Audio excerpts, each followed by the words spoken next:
예, 어제 검찰 소환 조사를 받았던 박지원 전 국정원장이 검찰 조사를 받은 내용을 또 언론에 공개를 했습니다. 이번 검찰 조사를 통해서 자신이 처음 안 내용이 있다.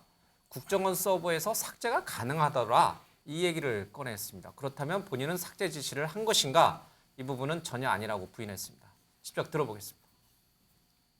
문재인 대통령이나 서훈 실장으로부터 어떠한 삭제 지시도 받지 않았고 또 제가 원장으로서 우리 국정원 직원들에게 무엇도 삭제하라는 지시를 하지 않았습니다.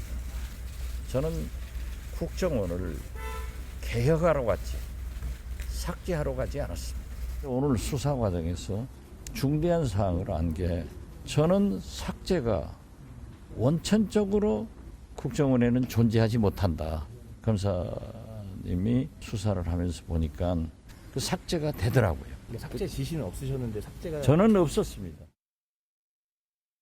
누가 봐도 이 사안은 명백한 정치 보복이라고 생각합니다. 통상의 검찰의 소환 조사는 참고인을 먼저 부르고 마지막에 최종 책임자를 부르는 게 순서 아니에요. 그렇죠. 그런데 이번에는 완전 거꾸로입니다. 자, 박지원 전 원장이 이번 검찰 조사를 받으면서 새롭게 안 사실이 있다. 국정원 서버에서는 삭제가 안 되는 걸로 자신은 그동안 계속 알고 있었는데 이게 삭제가 되더라. 그러면 삭제가 가능하다는 건 알게 된 거죠. 예. 그러나 본인이 사회피격 공무원 관련돼서 이른바 자진월북이 아니라고 볼 수 있는 증거들 그런 것들을 삭제하라고 지시를 했느냐 아니면 청와대에서 지시를 받았느냐 둘 다 아니다. 이렇게 이제 부정을 했습니다. 묘한 말입니다. 예, 어떻게 해석하고 계세요? 삭제는 가능한데 본인은 삭제 지시를 내린 바는 없다. 검찰은 그러나 삭제한 흔적을 확보하고 있다.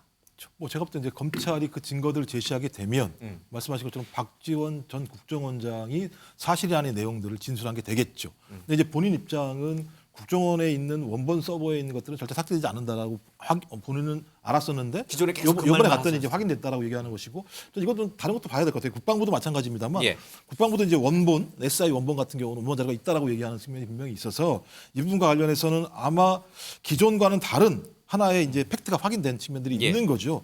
전 그렇다면 이 부분과 관련해서는 검찰이 좀 입장을 정할 필요가 있을 것 같습니다. 왜냐하면 가장 중요한 문제는 박지원 전 국정원장도 예. 서훈 실장도 아닌 것 같아요. 왜냐하면 문재인 전 대통령이 얘기를 했지 않습니까? 이 부분과 관련해서 본인이 모든 자료를 살펴봤고 예. SI 자료까지 살펴봐서 정책적 판단한 부분이다. 따라서 이 부분에 대한 최종적인 결정권자는 본인이다. 그러니 본인은 정치적 판단을 했기 때문에 여기에 대해서 하등의 문제가 없다라고 본인은 얘기한 거죠.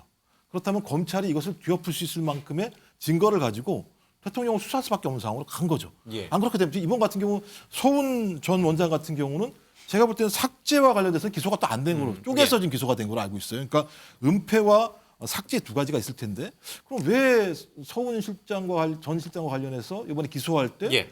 소위 삭제 부분 같은 경우는 왜 쪼개서 그러니까 나중에 기소할지는 어떻게 될지 모르겠습니다. 왜 했는가라는 부분이 분명히 있기 때문에 저는 어떤 검찰이 문재인 전 대통령을 수사할 수밖에 없지 않을까 생각이 들어요.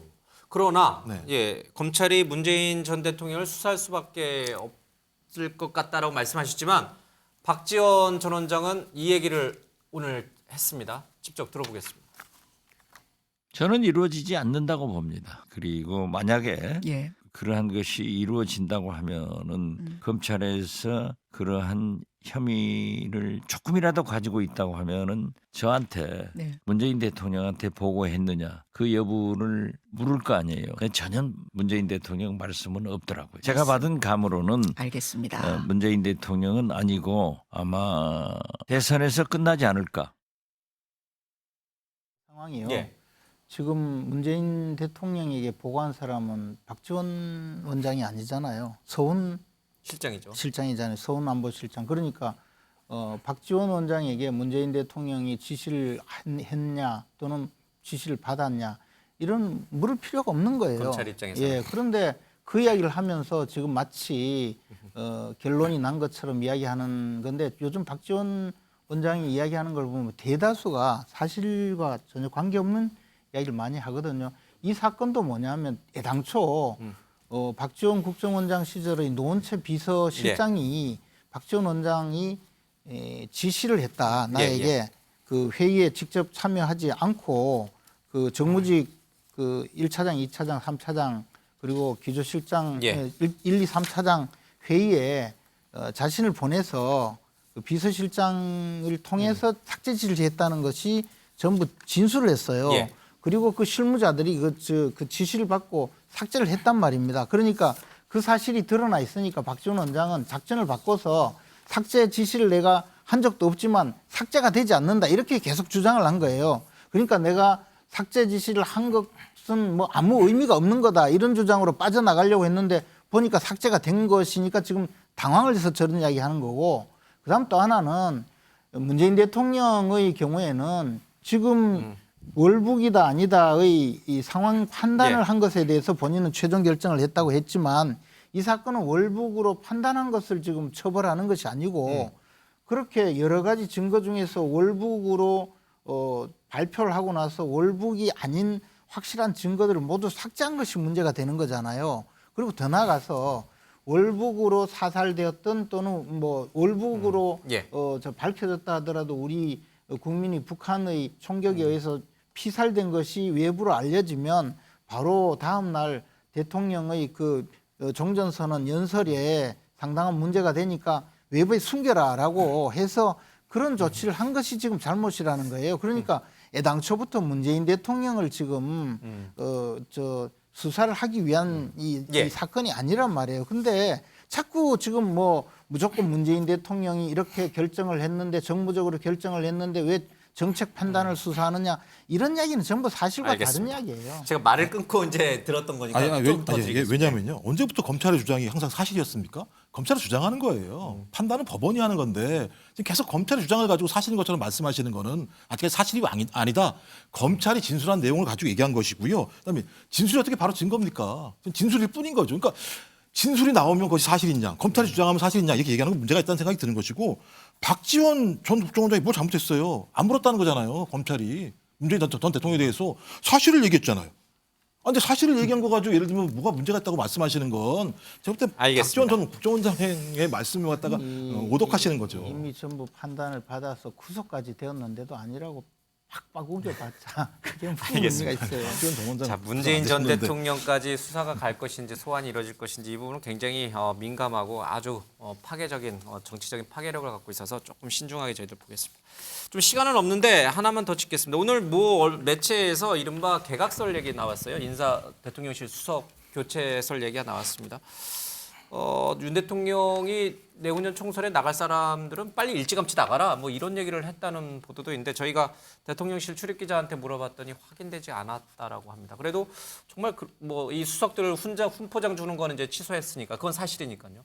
관련돼서 좀 얘기를 듣겠습니다. 정말 지금 분위기 쇄신 차원에서 뭔가 좀 청와대 대통령실 그 수석도 좀 교체하고 비서실장도 좀 교체하고 일부 한동훈 장관을 비롯해서 총선에 나갈 것 같은 내각에 있는 사람들도 좀 교체하려는 움직임이 용산에 있습니까? 뭐 일부 있다고 합니다. 왜냐하면 들으셨어요? 이제 그러니까 저도 뭐 들은 바에 의하면 어쨌든 연말에 약간 그 12월 달에는 이제 용산 그러니까 대통령실과 그다음에 1월 달에는 좀 일부 개각을 포함한 그런 것들을 해서 분위기 쇄신을 꾀하겠다 얘기가 있는 것 같은데 최근에 이제 그 포장 사건, 그러니까 훈포장 취소 사건 같은 경우에는 저는 그렇게 생각합니다. 그러니까 이 두 분이 굉장히 어떤 외부적으로 고생한 것도 맞고 또 여러 가지 또 정치적으로 사실 이 두 분이 좀 약간 공격당한 지점도 많아요. 뭐 정부적 역할을 했느냐 또 강승규 의원은 자기 역할을 하지 않고 오히려 홍보에만 너무 치중한 거 아니냐 이런 얘기도 있었기 때문에 뭐 그런 것들에 대한 논란 때문에 오히려 그것이 이제 혹시 이게 대통령실의 어떤 교체와 맞물려서 오해를 받으니까 이렇게 된 것 같은데 뭐 어찌됐건 저는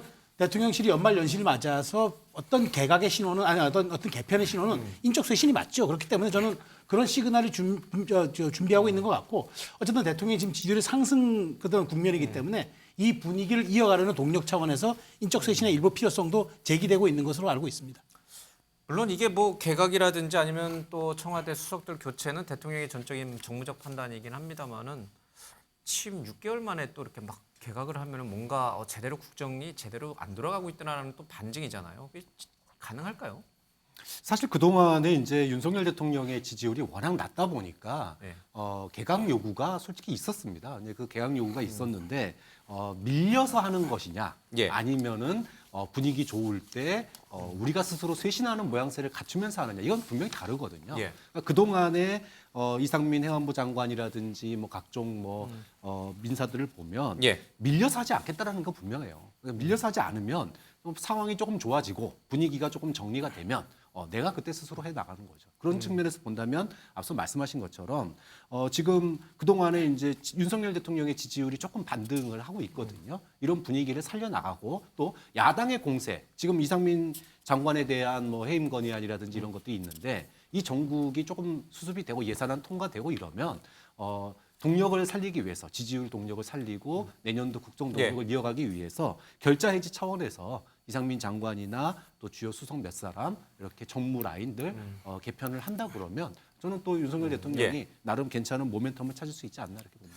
그래도 그 개편은 아마 여야 예산안 합의가 좀 마무리된 다음에 하겠죠. 지금 이 법인세 1% 인하를 놓고선 또 민주당과 국힘이 서로 싸우고 있습니다.